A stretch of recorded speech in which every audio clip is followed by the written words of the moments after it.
probably around 2005, somewhere around there, we turned a corner where we made a transition into a time in which using computers was not an option anymore. It became more or less necessary in order to get your job done. You couldn't. So we're at that point now where people are not saying, well, I'm going to transition from doing this with paper and pencil to doing things digitally. Generally, people are doing things using computer-based techniques already, and it's a matter of building on top of that or moving on to a better set of capabilities. And I think that's the sort of the big transition that's going on right now. I think, but that's going to pale in impact.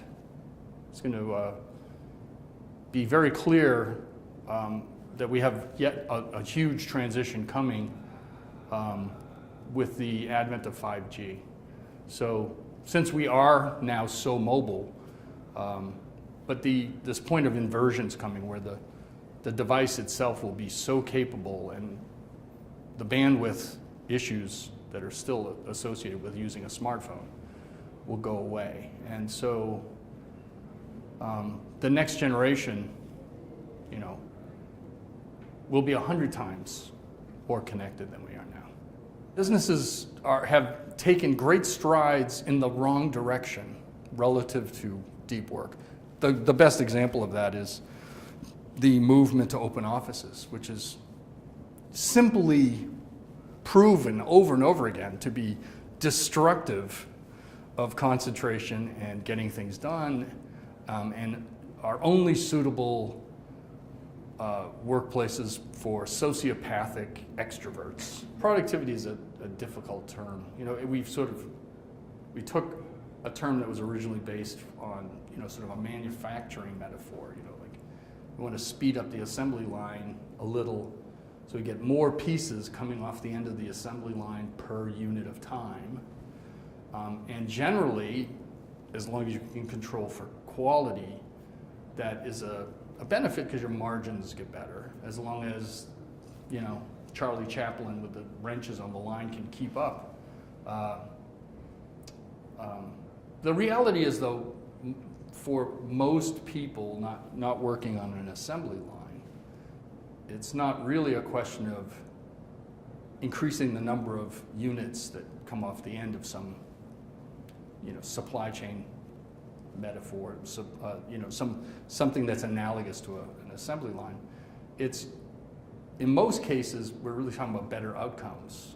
So I've been arguing ineffectively that it would be better for us to use some other term so we unsnarl this connection that we're using with sort of assembly line thinking, and instead think of it's a business, so maybe I spend more time, but the outcomes are better, right? So I was arguing for the use of the word progressivity instead of productivity because, you're trying to make progress, like improve the way your business works, not just run the current way of doing it at a faster speed. That's a fundamental problem. It's a problem in how people think about how we measure what's important. And if you don't get the right techniques of measurement, then you're probably missing something important, or you're incenting people to do the wrong thing. People don't have time, even senior management, don't feel like they have the time or don't take the time to actually step back and figure out what's really important and what isn't. They instead just continue on without reflecting on how, if times are changing and changing very fast, well, gee, shouldn't our thinking about what's important should change too, right? But they actually don't take that step. They just keep on doing what they've always done and hope for the best, sort of. And that's no way to run a railroad.